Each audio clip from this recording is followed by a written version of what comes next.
Listo. Buenos días, vamos a dar inicio a nuestra clase de Tito. Le damos la bienvenida a los que nos ven, nos escuchan. Estamos transmitiendo en vivo. Vamos allá al capítulo número 2. Vamos a entrar a una parte nueva de esta carta.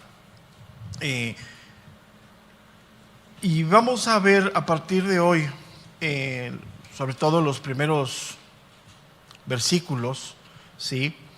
Algo que verdaderamente se contrapone el pensamiento del mundo con la iglesia, o sea, con la palabra de Dios. Vamos a ver ahora algo que definitivamente es un encuentro fuerte, en donde pues, no se pueden mezclar las cosas, sino tomamos la directriz de la palabra infalible de Dios o tomamos la directriz del mundo, ¿no?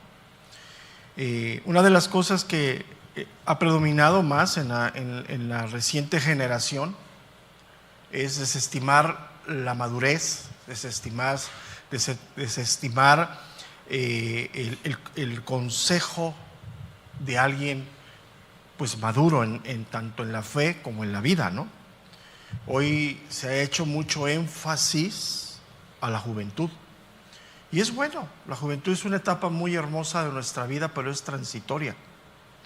Y así como tiene muchas virtudes, la juventud tiene muchas carencias. Entonces, hoy se ha hecho mucho énfasis a la juventud y se ha hecho a un lado el consejo de la persona madura, del anciano, ¿no? Más se desestima hoy en esta parte. Y es algo que vamos a ver cómo choca esto totalmente con lo que el mundo piensa, ¿no? El mundo piensa así. Entonces, llegamos al versículo número 1 del capítulo número 2, ¿sí? Y Pablo empieza a darle una exhortación a Tito. Tito es el pastor.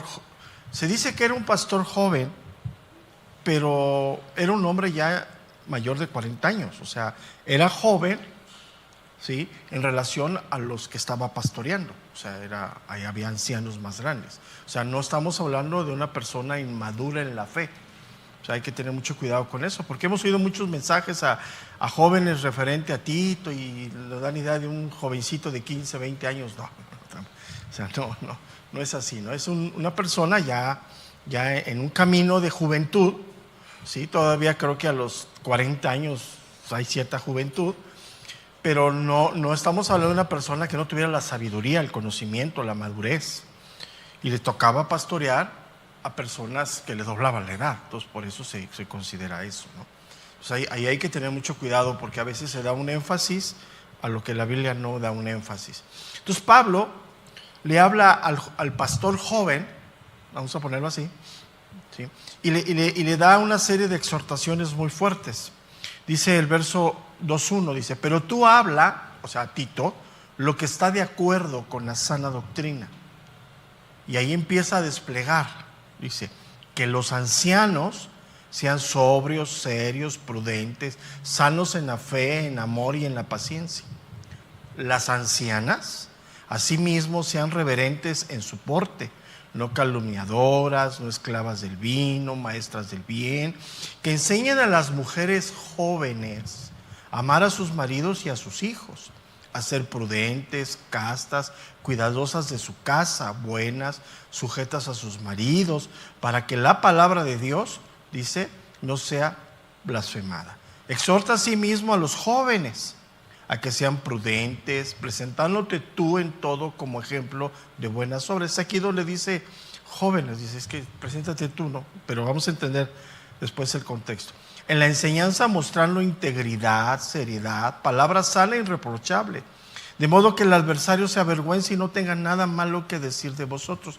Y aquí, por ejemplo, cuando habla del adversario, dice, es el diablo, no está hablando del diablo, ¿sí? Exhorta a los siervos a que se sujeten a sus amos, que agraden en todo, que no sean respondones, no defraudando, sino mostrándose fieles en todo, para que en todo adoren la doctrina de Dios, nuestro Salvador. Entonces, estos primeros 10 versículos, que vamos a tardar un ratito en verlos, vamos a ir con mucha paciencia, nos tomó 2 trimestres estar en el capítulo 1, pues vamos a andar más o menos por el mismo tiempo, ¿sí? Lo primero que podemos encontrar es que este tipo de instrucción que le da el apóstol Pablo se contrapone totalmente con lo que hoy vivimos y se vivía en ese tiempo. Ahora, tenemos que entender que muchas de las cosas que están aquí, ¿sí?, están relacionadas al tiempo cultural. Una de las cosas que predominaba en Creta era el alcohol, el vino, y había muchos excesos. Por eso vemos que no sean al vino y todo. No quiere decir que las mujeres sean alcohólicas, sino en ese punto. Entonces, la primera palabra que nos deja ver y que nos va a introducir es cuando dice en el verso número 1, de acuerdo. Esta palabra de acuerdo del griego significa algo que conviene, algo que es conveniente. Entonces podemos nosotros agregar que la exhortación va de la mano de la doctrina. Eso es algo inevitable, que es uno de los que hoy en el presente pues no se considera, ¿no? Hoy se le da más énfasis a la doctrina, que no tiene nada de malo, o sea, a la ortodoxia de la palabra, y se deja como a un lado la exhortación a la vida diaria, ¿no? La vida de lo que debe de producir. Y bíblicamente no, es algo que se complementan. O sea, de nada sirve que tengamos un excelente conocimiento de la Biblia y no lo vivamos. Sencillamente, nada sirve. Es algo hueco, ¿no? Entonces, lo que hace Pablo es exhortar a Tito. Y le dice, tú, Tito, enseña lo que está de acuerdo, lo que conviene con la sana doctrina. Entonces, es una exhortación personal directamente al responsable. Y aquí vemos otro aspecto bíblico, ¿no? Todo el mundo quiere ser líder, pero nadie quiere responsabilidad. Y ahí estamos, ¿no? O sea, hoy todo el mundo quiere ser jefe, pero nadie quiere vivir como jefe, ¿no? Entonces ahí es un concepto, ¿no? O sea, hoy uno de los conceptos es que todo debe ser fácil, rápido. ¿Quieres tener un buen lugar? Pues tienes que vivir conforme a esa responsabilidad. Entonces, empieza él haciendo esta exhortación. Ahora, aquí nos encontramos en algo, sí, ¿de qué es lo que está hablando? Este versículo 1, sí, también se conoce como un versículo bisagra. Ya lo hemos hablado muchas veces en Romanos. Un versículo que puede enlazar hacia atrás o puede enlazar hacia adelante. En este contexto, aquí precisamente en Tito, abarca los dos aspectos. ¿Cuáles son los dos aspectos? Las consecuencias que produjeron en la vida de los creyentes las falsas enseñanzas. Y establecer las normas de vida, los mecanismos de norma vida para la iglesia. Y en este caso, pues el consejo de los ancianos, el cuidado de las personas en ese camino, ¿sí? Entonces, podemos decir que Pablo sigue contrarrestando las enseñanzas enfermizas de los falsos maestros, ¿sí? Enseñaban necedades que no convienen a los oyentes, que no conducían a buenas obras. Entonces, para contrarrestar eso, Pablo dice, hoy pon a hombres maduros que enseñen cosas buenas, que enseñen conforme a la palabra de Dios. Entonces, no solamente es la predicación de la palabra, sino la enseñanza, la consejería, el ejemplo. Vamos a poner algo bien importante. Enseñanza igual a ejemplo. De nada sirve una enseñanza si el ejemplo no es igual, ¿no? Eso es bien importante y eso lo debemos aplicar a nuestra propia vida, ¿no? La vida común, ¿no? A la vida más natural, ¿no? O sea, quiero enseñar a alguien, a mis hijos, ¿cuál es la mejor manera de enseñarle? Con el ejemplo. Entonces, esto también hoy nos deja mucho que reflexionar al tiempo en el que estamos viviendo, donde desafortunadamente en los últimos 30, 40 años han entrado una infinidad de falsas enseñanzas a la iglesia. Y muchos pastores que estuvieron durante un tiempo predicando correctamente se dejaron seducir. O sea, no creas que empezaron en ese camino de la falsa enseñanza, no. Muchos empezó a haber esa tentación Mira, una de las cosas que traían todas estas doctrinas, yo le digo ochenteras para acá, porque sí es de los 80s para acá, era que traían mucho auge de gente, y empezaron a ver que el auge de gente representaba ganancias económicas. Entonces ellos empezaron a caer y empezaron a desviar toda su enseñanza, y es lo que le está diciendo a Pablo a Tito: no te dejes seducir por los falsos maestros, ¿no? Todo eso, como a todo hombre, pues causa una tentación, ¿no? La comodidad, los lujos, todo eso causa una tentación. Entonces le está diciendo, cuando le dice, pero tú habla lo que está de acuerdo a la sana doctrina, le está diciendo, sigue en la tendencia de predicar la palabra de Dios fiel, y junto con la exhortación, y no te dejes seducir. ¿Por qué? Porque pues había muchos contumaces y rebeldes habladores de vanidades. Entonces siempre el engaño viene con el camino de la seducción, siempre. Y tú y yo tenemos que tener mucho cuidado de no ser seducidos por el engaño, ¿no? El engaño de las falsas doctrinas, ¿no? Que vienen cobijadas con cierta palabra, pero, o sea, es una media verdad con una mentira completa, ¿no? O sea, tocan la Biblia, hablan de la Biblia, pero sacan el texto del contexto. Entonces hay que tener mucho cuidado, ¿no? Y hoy vemos nosotros que en nuestro tiempo actual, los últimos 30, 40 años, pues la iglesia ha sido infectada de todo ese tipo de doctrinas, ¿no? Doctrinas muy, muy impactantes que han seducido a muchos.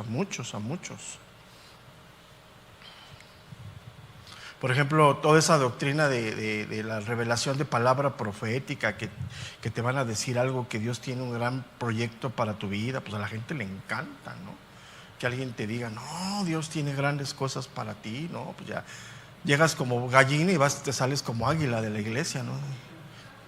¿Sí me entiendes? Porque ya te tocaba el pastor y te dijo que Dios te va a usar grandemente, ¿no? Entonces ya te vas inflado, ¿no? Entonces todo eso, digo, todos hemos sido sujetos a eso, ¿no? Todos estuvimos en un tiempo en ese tipo de doctrinas donde se hacía.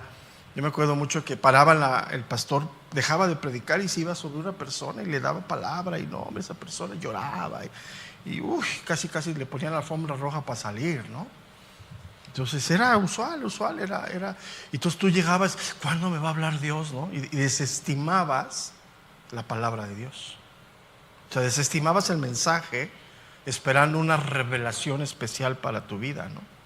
Y eso era muy peligroso, o sea, eso muy, muy, muy recurrente en esos tiempos, ¿no? Entonces, ¿qué es lo que le está diciendo Pablo a Tito? No malgastes, no pierdas, no quites la visión, el centro de lo que tienes que hacer. Por eso es una exhortación, pero tú habla. O sea, le está diciendo a Tito, habla tú. O sea, no, y le dice cómo, o sea, lo vamos a ir viendo a partir del verso número 2. O sea, le dice, mantente en la línea, y le dice cómo es esa línea, que es la enseñanza que está de acuerdo con la sana doctrina, ¿no? Y ahí es, obviamente, insisto, la proclamación del Evangelio con la mayor fidelidad y llevando de la mano la exhortación de la vida cristiana. Esa es la sana doctrina. Esa es la doctrina que tiene que ver mucho. ¿Por qué digo todo esto? Porque tú y yo sabemos que lo único que puede cambiar, renovar y transformar a alguien es la palabra de Dios.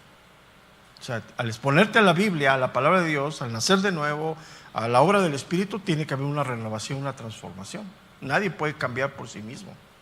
Si no, seríamos uno de los muchos lugares donde se invita a la gente a un cambio, no únicamente es un cambio de apariencia, ¿no?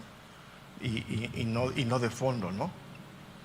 Entonces, él sigue, entonces este versículo 1 viene en el contexto de las duras represiones anteriores, ¿no?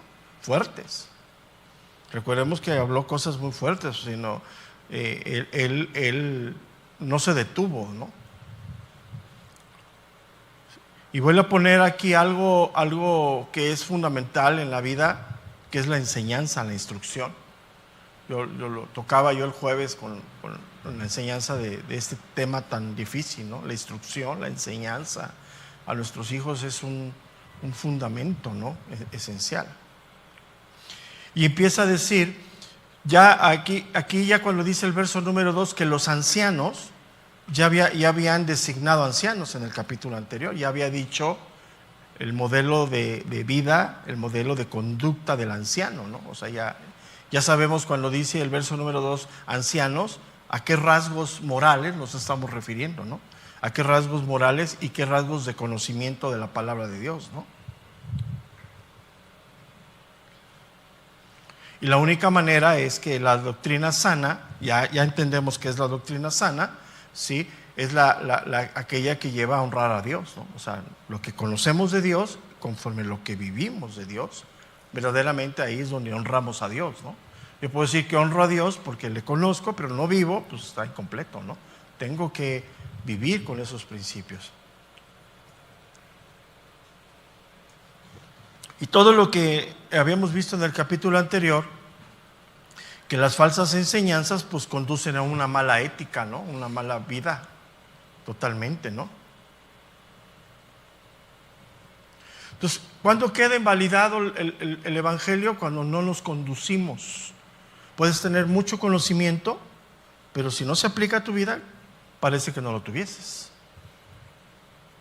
Y es ahí cuando se complementa todo, ¿no? Entonces podemos decir que este versículo 1, que es donde estamos, ¿sí? Es un versículo que engrana hacia atrás y hacia adelante. Engrana hacia la gran reprensión y engrana hacia el orden que viene. A partir del verso número 2 pone orden, que los ancianos, el verso número 3, que las ancianas, y así nos vamos, ¿no? Y así nos vamos, ¿no? Todo. O sea, abarca todo lo que es el espectro de la iglesia, ¿no?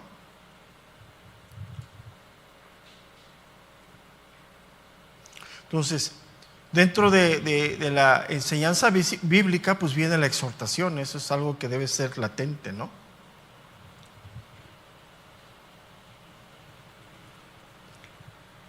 Entonces tomamos este versículo para ambos lados y ahí es donde vamos a iniciar, ¿sí? Y Pablo lo que hace es que reconoce el gran daño que produce la falsa enseñanza. Hay que corregirlo. Y yo creo que si Pablo nos muestra aquí que él tiene una preocupación seria por los estragos que causa la mala enseñanza y que hay que corregir, yo creo que tenemos que reflexionar nosotros de toda esa mala enseñanza que aprendimos que tenemos que corregir, porque hay conduce estragos en la vida. O sea, hay que estarnos renovando en la enseñanza sana, ¿no? Nos cuesta mucho trabajo los que aprendimos vicios atrás. Es natural. Nos cuesta mucho trabajo, ¿no? ¿Para qué es esto? Para que verdaderamente nuestra vida empiece a producir el fruto del Espíritu. El fruto del Espíritu no se va a producir si hay vicios de doctrina, de conducta. O sea, eso no lo vamos a producir, porque la buena semilla produce buen fruto. Entonces es muy importante, ¿no? Tú y yo tenemos que dar el fruto del Espíritu siendo guiados por el Espíritu de Dios, no por nosotros y no por enseñanzas equivocadas. O sea, aquí hay que entender mucho esto, ¿no? Nos cuesta trabajo desarraigarnos de muchas cosas que traíamos, sí, de conducta, de interpretación bíblica, de todo eso, ¿no? Nos cuesta trabajo, pero sin embargo hay que dejarnos guiar por la obra del Espíritu de Dios. Entonces Pablo le está diciendo dos cosas a Tito aquí que aplica para nosotros. La primera es habla y la segunda enseña con tu ejemplo. Eso es fundamental. Y hoy se desestima eso, ¿te fijas? Hoy se valora más lo que habla y el ejemplo, si lo da, qué bueno, y si no lo da, pues también. Y le dice Pablo, no, habla y da ejemplo. El verso número 7, fíjate. Presentándote tú en todo como ejemplo de buenas obras. Resume los seis versículos anteriores. Entonces, una de las cosas que debemos entender es que la enseñanza bíblica es algo formal, seria. No podemos desvirtuarla, o sea, no podemos hacer un ambiente diferente a lo que es una doctrina seria. Tampoco vamos a ver aquí como si fuéramos zombies, ¿no? Pero es serio, por eso hay que designar horarios, tiempos, espacios, todo esto, ¿no?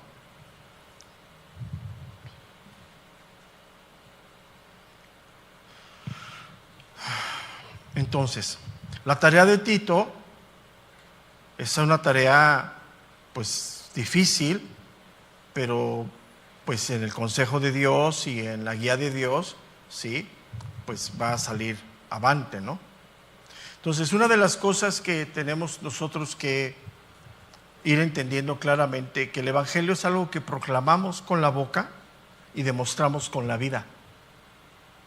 Si eso no se conjunta, es un mensaje hueco, falso. O sea, no hables de Dios si no estás dispuesto a vivir como Dios dice que vivas. Mucho menos vayas hacia el mundo, hacia la gente que no conoce de Dios, poniendo un estandarte de Dios cuando te ven tu conducta. Eso es algo que ha golpeado mucho, eso es algo que, mira, esto es algo serio, ¿no? Porque hoy desafortunadamente venimos de esa corriente de pensamiento, ¿no? O sea, mucho Dios, muchos éxtasis con Dios, mucha visitación, mucha palabra de Dios, pero salimos y seguimos en el mismo camino. Y ahí es donde pues no tiene ningún sentido, eso es hueco. Eso lo hace cualquiera, ¿no? Aprenderse la Biblia, o cualquiera lo puede hacer. Pero el único que está capacitado o habilitado para vivir la Biblia es el Hijo de Dios, porque tiene el Espíritu de Dios. De ahí en fuera nadie.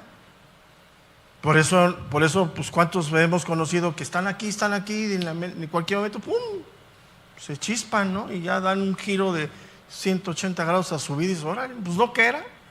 Pero pues ya solamente Dios sabe si eso no es, ¿no? Entonces eso es muy fundamental, ¿no? Entonces, ¿por qué es todo esto? Porque la enseñanza bíblica centrada bíblicamente sana. Recuerda que podemos decir de alguna manera que tú y yo estamos enfermos espiritual y moralmente. Que podemos utilizar esa palabra de un estado incorrecto, enfermedad.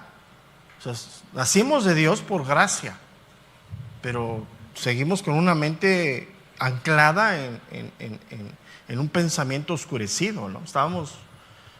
Y tenemos que entrar en un proceso de sanación, de sanar el alma, de sanar el espíritu.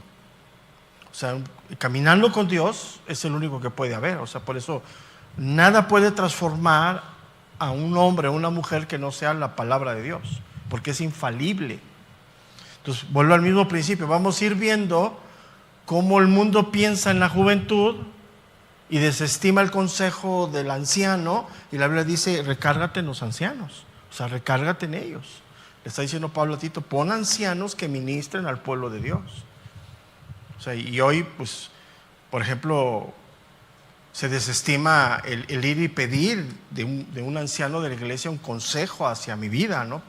Normalmente cuando llegan es porque ya tomaron la decisión, ya se les salió de control, ya la regaron y ya no saben ni para dónde, y vienen y dicen, es que pues ya para qué vienes, ¿no? Ya nomás aguántate. Pues ya vamos a pedir gracia de Dios para que a lo mejor te saque del asunto, ¿no? Pero también, te fijas, ese pensamiento así es del mundo, ¿no? O sea, voy, hago y es al revés, totalmente, ¿no? ¿Por qué es eso? Porque se desestima lo que Dios hace. O sea, se desestima el principio del consejo, de la sabiduría que viene pues de hombres usados, establecidos y enseñados por Dios. Entonces, lo que hace la Biblia es hacer cambios morales en la vida del creyente. O sea, la vida de santidad a la cual somos llamados es una vida moral en relación a los principios de Dios. La vida de santidad no es que te vistas de blanco ni que ayunes todos los días. Si puedes, ya lo he dicho, nos va a hacer bien ayunar, no pasa de ahí, ¿no? Pero hasta ese punto, ¿no? Entonces, cuando lo que hace Dios es revelarse, ¿no? Y él se revela a través de las Escrituras, se revela al maestro, se revela al pastor. ¿Y cuál es la intención de esa revelación? Que se hable esa palabra, ¿no? O sea, Nosotros no podemos llegar aquí y decir yo lo que yo pienso, sino a través de la revelación que viene de Dios. Y esa revelación debe de estar afirmada por ustedes, porque es la misma revelación que le da a la iglesia. O sea, nosotros como pastores o maestros no tenemos una revelación especial de Dios, eso no existe. Ya ves que últimamente, ¿no? Una revelación especial, ¿cuál? Esa misma revelación que nos da a nosotros, le debe dar a la iglesia para conciliar en el camino de Dios. O sea, ¿qué quiere decir esto? El domingo Dios te va a afirmar lo que ya te ha venido hablando, sencillamente. No vas a venir, el domingo no vas a escuchar el hilo negro de la vida, no existe. Entonces ese concepto de que el gran ministro, el gran siervo, el hombre gran usado por Dios, o sea, vienes el domingo tratado por Dios, en comunión con Dios, a lo mejor no encontramos la dirección y Dios utiliza al maestro, al pastor y ¡pum!, te cae, literalmente como decimos en México, te cae el 20, ¿no? A veces el peso completo, ¿no? Pero es verdad, ¿no? Todos esos conceptos de que trae una revelación especial y que mucha Coca-Cola en ayunas, ¿no? Entonces nada de eso, o sea, y te fijas, todo eso abunda, ¿no? O sea, abunda. Es que Él trae una revelación especial. ¿Cuál? Pues ahí está escrita, nada hay especial. A lo mejor la manera de interpretarla, de entenderla, pues sí, son los dones que vienen de Dios. O sea, Dios da dones a la iglesia. No creas que es nuestro. Yo les he comentado, ¿no?, que yo sufrí un conflicto en la secundaria muy fuerte de leer en público, y cuando empecé a predicar, porque pues la mente es gruesa, ¿no? Pero pues Dios te va instruyendo, ¿no? Entonces, una de las cosas que hace la Biblia entonces es corregir el comportamiento ético de las personas. De hecho, vamos a retomar, y mi esposa está preparando esa clase, vamos a retomar la clase de ética cristiana. La tenemos que volver a dar, pero quitando muchas cosas que no, la ética cristiana es fundamental. Entonces, ¿qué hace la palabra de Dios? La palabra de Dios lo que hace primeramente es que corrige la mente, y al corregir la mente corrige la vivencia. O sea, lo que nosotros pensamos son lo que somos. Si te fijas, si tú hablas con una persona que ha tomado una ideología, hasta su vestimenta la tiene, ¿no? ¿No? Si has visto ese tipo de jóvenes que tienen esa ideología, así como se visten y así piensan, ¿no? Entonces, la sana doctrina no solamente es ser ortodoxo, que es verso a verso, ir al contexto, no estrangular el versículo bíblico, sino también tiene que ir acompañada de la exhortación ética de la conducta, para poder ser sanos en la vivencia. Y la gran diferencia que la mala doctrina, la que saca el texto del contexto, la que hace lo que quiere, la que evita la exhortación y solamente te hablan cosas que te complacen, pues trae una mala vivencia. O sea, el pastor que piensa que el domingo te tiene que dar un mensaje para que te sientas bien, pues tu conducta va a estar así. El domingo sí, te debes de sentir bien apaleado, y te vas a ir bien apaleado reflexionando la vida, reflexionando la conducta, reflexionando lo que Dios te dio. Y obviamente eso te va a traer un aliciente, ¿no? Porque vas a ir viendo cómo vas a ir creciendo en la semejanza del Hijo de Dios, o sea, vas a irte transformando. Entonces, la sana doctrina es algo que abarca todo el ser de la iglesia. Recuerda que aunque somos alma, cuerpo y espíritu, ahí no vamos a entrar en controversias si son 2 o 3, porque ya ves que unos pelean que son 2, otros que 3. Somos seres integrales. El pecado nos ha fragmentado y la palabra de Dios nos vuelve a integrar. O sea, una de las cosas que el cristianismo moderno no ha entendido es que somos seres emocionales. O sea, es válido que sientas, es válido que percibas, que te emociones, pero no le des medida a la emoción. Entonces, Porque hay cristianos que no, pues, rectos, no, pues tranquilo, o sea, sientes. ¿A poco no sientes cuando Dios te habla? ¿A poco cuando Dios te está tundiendo no sientes así como que, ay Señor, y ahí muere, ¿no?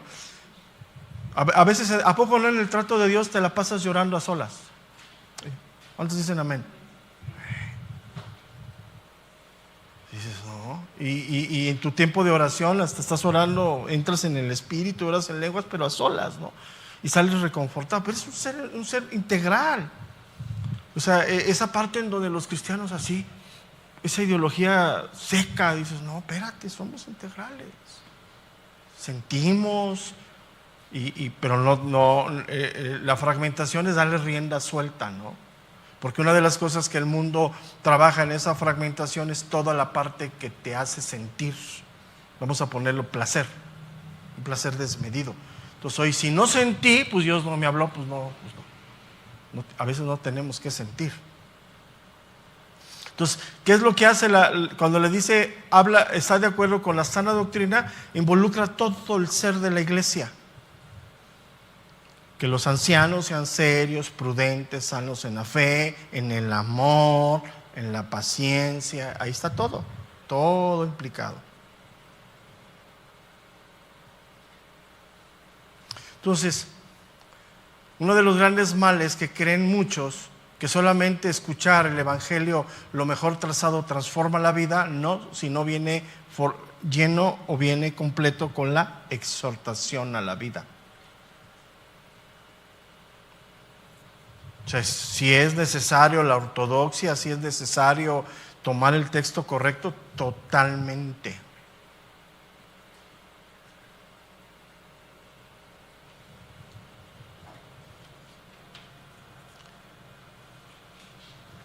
Entonces, cuando se cree que solamente escuchar la sana doctrina ortodoxamente cambia la vida, es erróneo, totalmente. Totalmente erróneo. Tiene que venir con exhortaciones.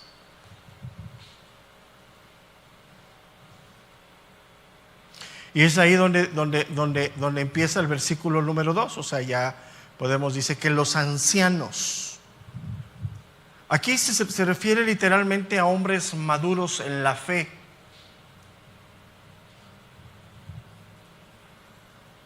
Lo que se conoce como el presbiterio. Y es aquí donde chocamos con el mundo, ¿no?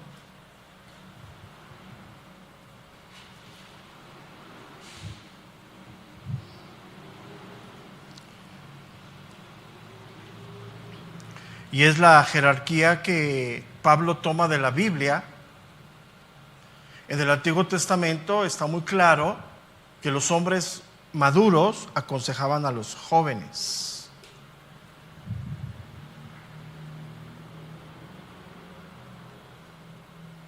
Entonces, una de las cosas que debe de predominar en la congregación es el respeto a los hombres maduros, a los ancianos. Si te fijas, es algo que hoy en el mundo real se ha perdido, ¿no?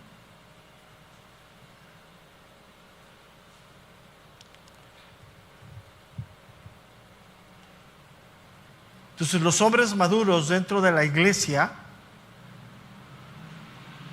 deben ser aquellos que marcan la tendencia de la iglesia, ¿no? De la congregación.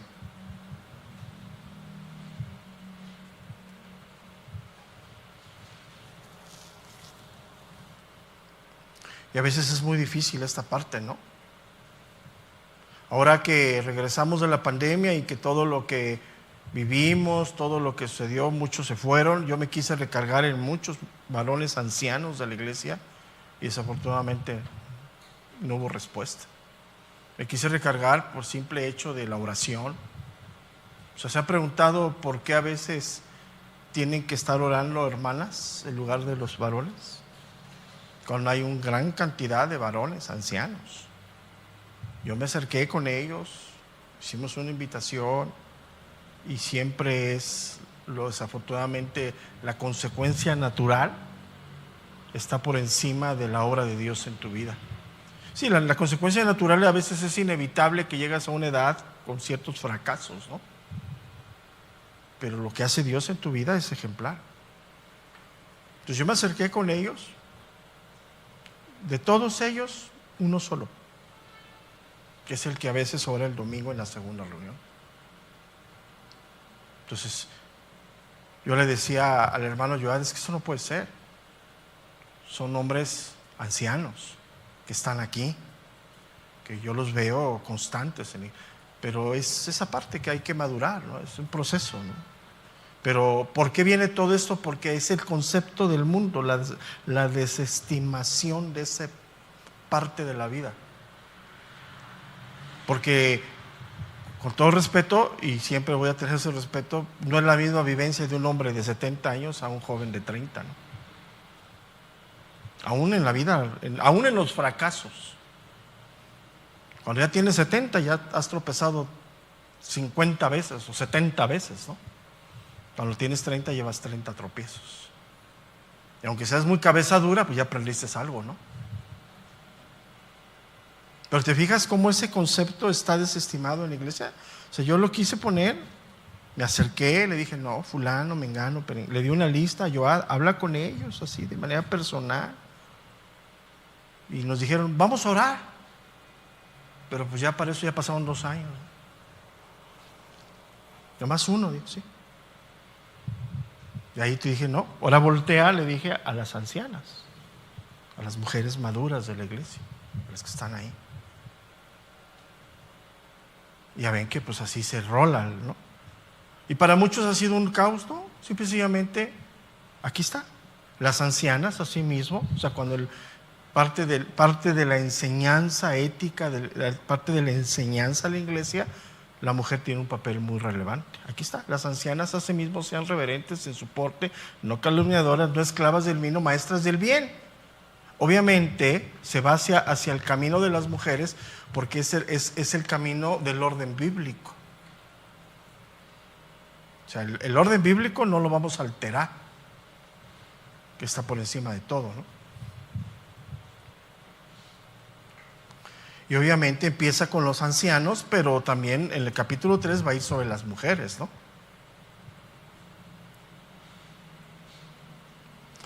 Entonces los ancianos son hombres mayores. La Biblia divide en 2 grupos la edad: jóvenes desde que nacemos hasta los 40 y ancianos de los 40 en adelante.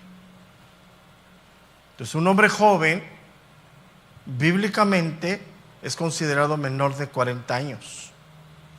Un hombre anciano maduro es un hombre mayor de 40 años.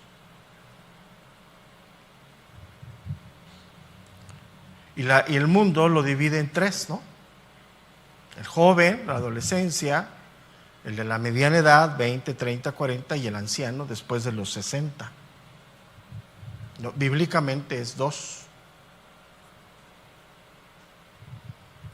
Entonces, esos factores sociales, de la manera en la que se interpreta el tiempo en los hombres, ha traído mucha controversia.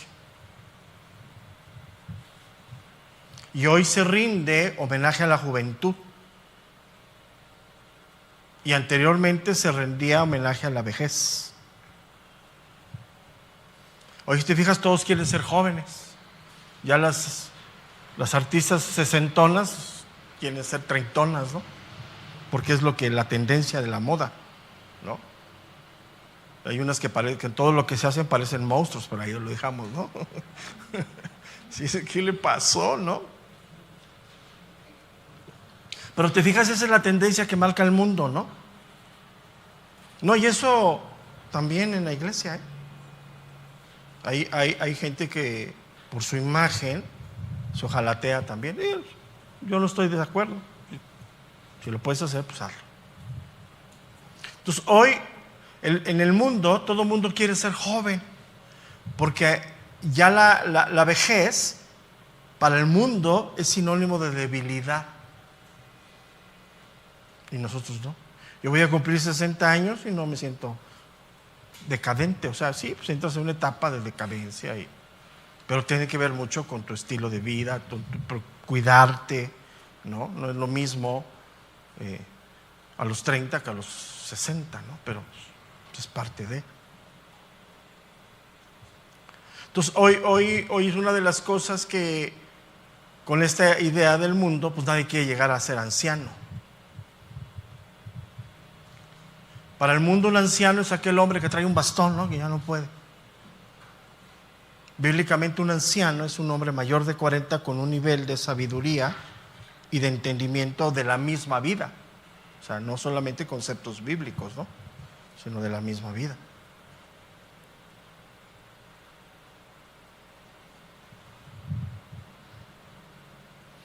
Y hoy pues estamos en ese camino, ¿no?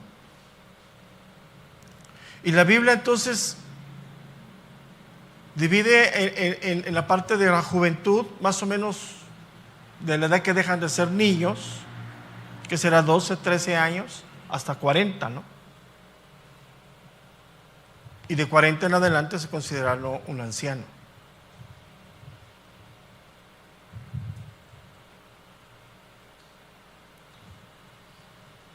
Entonces, si leemos el contexto, le dice que los ancianos enseñen a los jóvenes.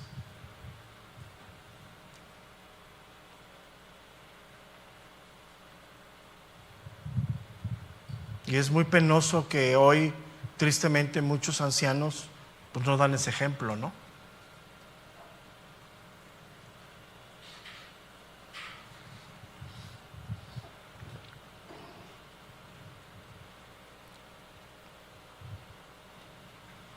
Entonces, en el contexto bíblico, la juventud tiene ciertos rasgos, ciertas cuestiones. El libro de Proverbios nos deja ver claramente esto. Vamos a Proverbios capítulo 20, verso número 29.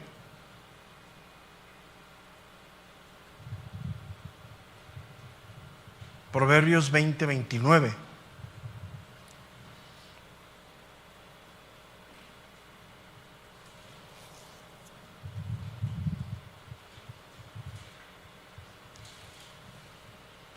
Dice, la gloria de los jóvenes es su fuerza y la hermosura de los ancianos es su vejez. Entonces, cuando llegamos a una edad de la vejez, ya no podemos tener la fuerza de los jóvenes, pero podemos tener la hermosura del conocimiento. Entonces hay que considerar esto en la iglesia, ¿no? La iglesia está compuesta de jóvenes y ancianos.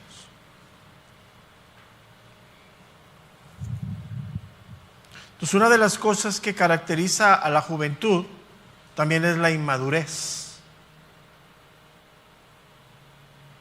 la falta de sensatez, la falta de experiencia.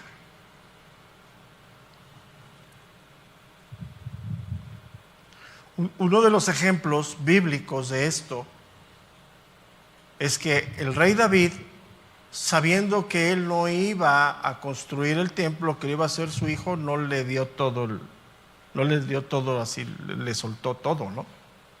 Vamos al primer libro de Crónicas, capítulo 22, verso número 51.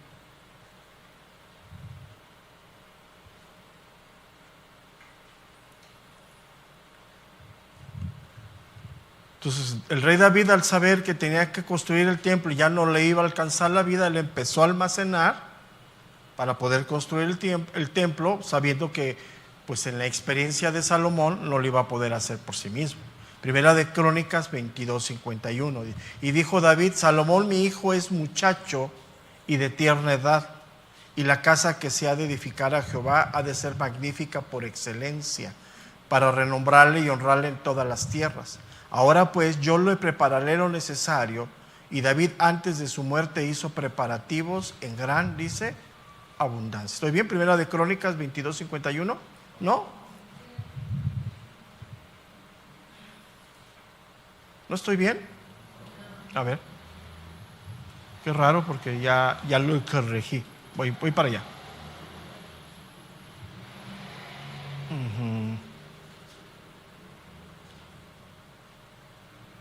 Si no, ahorita la busco y se las corrijo después. 22.5. A ver, véanlo. Es que a lo mejor se puso ahí el 1. Es Primera de Crónicas 22. O 5. A ver, chequen en el Primero de Crónicas 5, 22:5, ¿no? Sí, ahí está. Primero de Crónicas, capítulo 22, verso número 5. Y dijo David: Salomón, mi hijo, es muchacho. Así es. Es que no sé por qué se quedó ahí el 1. Ya lo corregimos. Ok, entonces dice: y dijo David: Salomón, mi hijo, es muchacho y de tierna edad, y la casa que ha de edificar a Jehová ha de ser magnífica por excelencia, para renombrarle y honrarle en todas las tierras. Ahora pues yo le prepararé lo necesario. Y David, antes de su muerte, hizo preparativos en gran, dice, abundancia. Entonces, una de las cosas que tiene la juventud es que es apasionada, y es bueno, ¿no? Pero esa pasión, si no es controlada, pues se desborda.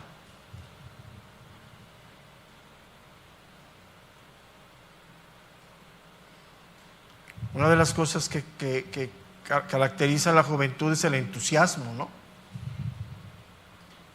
Pero ese entusiasmo, si no es bien caminado, pues tiene límites, ¿no?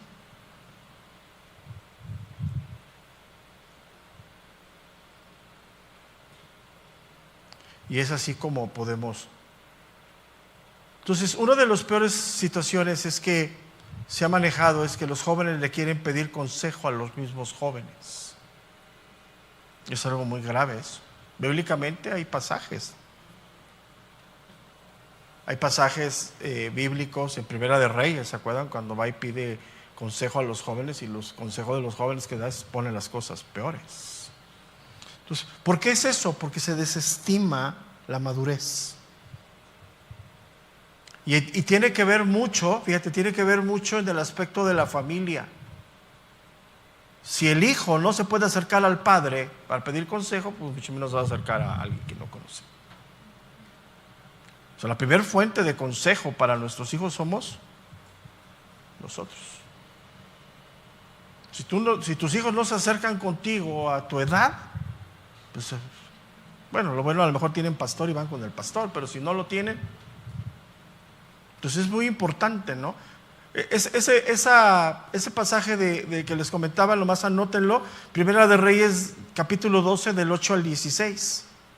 Muy conocido, ¿no? Primera de Reyes, capítulo 12, del 8 al 16, cuando habla de Robam.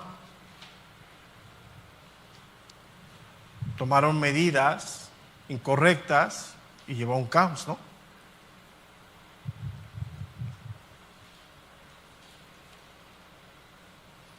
Inclusive, aún en los profetas, cuando fueron llamados por Dios, al principio tenían una juventud y sus expresiones no eran correctas, ¿no?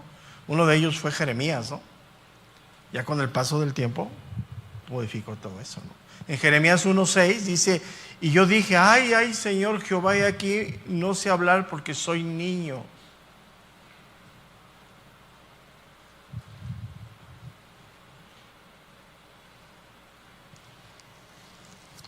Entonces,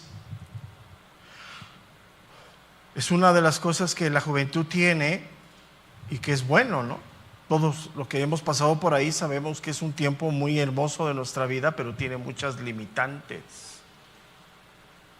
Yo afortunadamente, y gracias a Dios, tuve un buen consejo siempre de mi padre, ¿no? Una persona con la cual me pude acercar muchas veces y pedir un buen consejo, ¿no? Y recibí una buena respuesta. Entonces, yo creo que aquí tiene que ver mucho con la familia, y algo que se ha roto en los últimos años es que los hijos no tienen la confianza de acercarse con los padres, ¿no? Y qué triste, porque es un valor de información, de sensatez, de consejo sano a la vida, ¿no? Sin embargo, pues van y piden consejo por otro lado, y pues digo, si lo pidieran de la iglesia, pues qué bueno, ¿no? Del pastor, del maestro, no sé, ¿sí? Entonces es muy importante, ¿no? Entonces, una de las cosas que carece la juventud, así literal, es la sensatez que trae la vida. Si quieres ponerle ahí los fracasos, ¿no? Aprendemos más cuando fracasamos que cuando acertamos. ¿A poco no? ¡Auch! A veces cuando fracasas aprendes 3 veces más que cuando sale todo bien. Entonces, un consejo a los padres: abran esa puerta a sus hijos, que vengan y pidan consejo, ¿no? Y qué bueno, ¿no? Pues puedes aconsejarlo, ¿no? Entonces, ¿qué quiere decir? ¿Que la juventud es mala? No, es buena. Es una etapa hermosa de la vida, ¿no? Mucho vigor, mucha fuerza, mucho entusiasmo, pero también mucho fracaso, ¿no? Entonces tenemos que ser reales, ¿no? Pero sin embargo el mundo le da más fuerza a eso y desestima el consejo. Y esa manera de pensar se ha metido a la iglesia. Normalmente cuando llegan conmigo es porque pues ya las cosas ya están muy difíciles a veces, ¿no? Entonces es una etapa hermosa, activa, de ilusiones, de entusiasmo, pero carente de madurez. Y como hay un nivel de inmadurez, tiene que haber consejo de gente prudente. Entonces hoy la invitación a los jóvenes de la iglesia: acérquense con personas prudentes.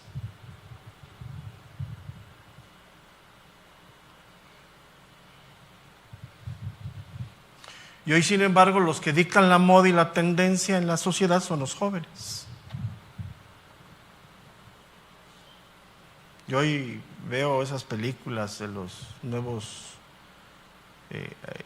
líderes y empresarios, y hasta los nombres les cambiaron, ¿no? Ahora es el CDO y es el no sé qué, y esa tendencia de pensamiento, ¿no? Digo, no es nada malo, no, es, obviamente hay una fuente de información seria para los jóvenes, que es la madurez de las personas a las cuales pueden acudir. Y el ministro pues debe ser ese canal o el pastor debe de ser ese canal de consejo hacia la gente, ¿no? Pero hoy, sin embargo, insisto, el que dicta la moda, la tendencia, son los jóvenes. Entonces, ¿cuál es la diferencia entre la juventud y la vejez? La sabiduría, la sensatez, que se van adquiriendo a través de los fracasos.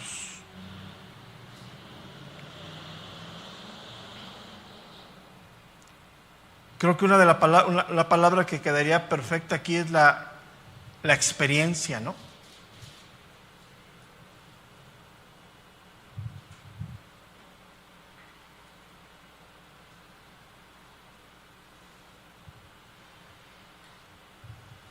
Entonces podemos decir que la prudencia se adquiere por medio de la experiencia. Hay que ser prudentes. Es una de las cosas que se les debe de enseñar a los hijos desde la infancia, ¿no?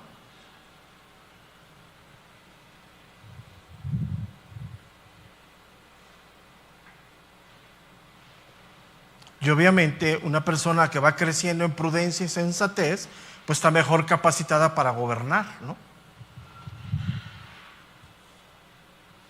Por eso en la iglesia el líder debe ser llamado o considerado como un anciano.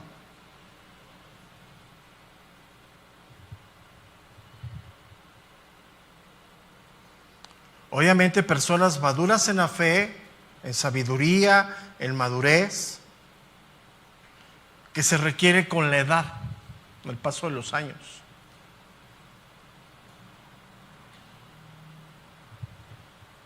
Entonces, ¿qué quiere decir esto? ¿Que no puede haber pastores jóvenes? No, sí puede haber también. Pero obviamente gobernados o dirigidos por personas ancianas. A mí Dios me rodeó de puro joven. Ahí van. Ya van a empezar a entrar los cuarentones algunos. Unos ya son, otros ya van.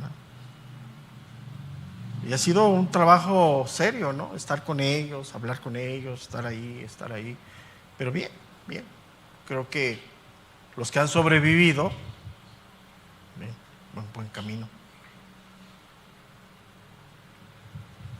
Entonces, Bíblicamente, una persona anciana es una persona digna de respeto. Y eso se lo tienes que enseñar a tus hijos. No solamente en el contexto del pastor, sino siempre a una persona adulta deben de dirigirse con respeto.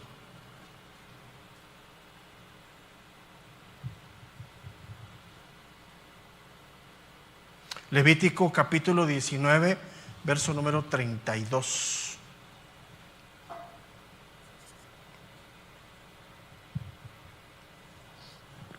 Levítico 19:32 dice: delante de las canas te levantarás y honrarás el rostro del anciano, y de tu Dios tendrás temor, yo Jehová. Levítico 19:32.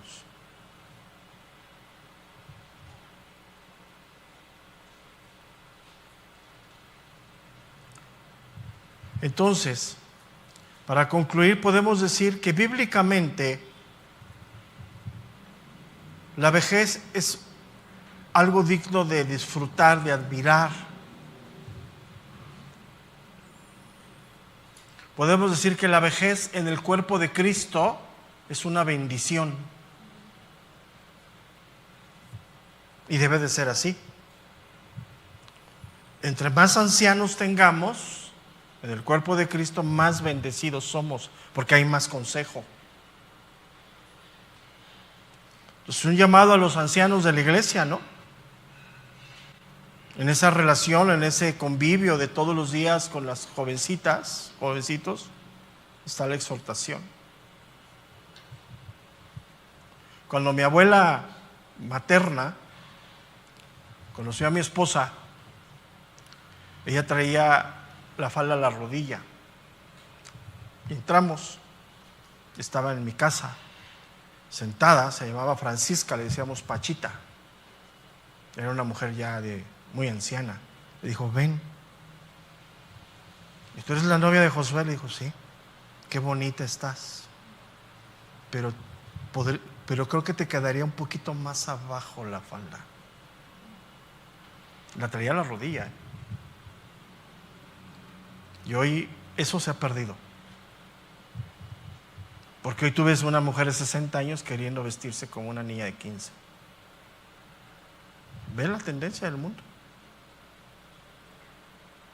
Ve la tendencia del mundo. Y los hombres no se quedan atrás. Entonces es muy importante eso. Consejo. Ustedes conviven con la iglesia cuando se sientan a comer, cuando sirven en un ministerio. Las jovencitas, a los jovencitos, a los adolescentes, a los matrimonios jóvenes. Pero eso dime si no se ha perdido eso en la iglesia. Porque nos quedamos callados. ¿Qué va a decir? No. ¿Por qué? Porque afuera hace falta el respeto a la madurez, a la ancianidad, hace falta el respeto. Por aquí no puede ser. Aquí si una persona adulta le da un buen consejo a una joven y la joven se enoja o dice algo incorrecto, pues está mostrando verdaderamente que la obra de Dios en ella no está. Porque parte de esto es recibir ese consejo, claramente un consejo sabio, una prudente, ¿no? Entonces podemos decir que en el consejo bíblico la vejez es señal de bendición.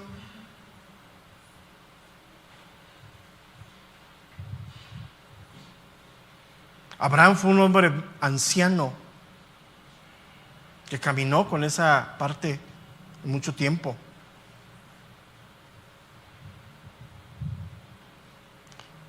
Ahora, pues todos vamos a llegar a ser ancianos en algún momento, ¿no?, de nuestra vida, ¿no? Pero ese consejo debe estar. Ahora, una de las ventanas, ¿no?, de todo eso es lo que publican, ¿no? Yo veo a veces ciertas publicaciones en sus perfiles y luego, lejos de decirle a alguien: oye, le aplauden.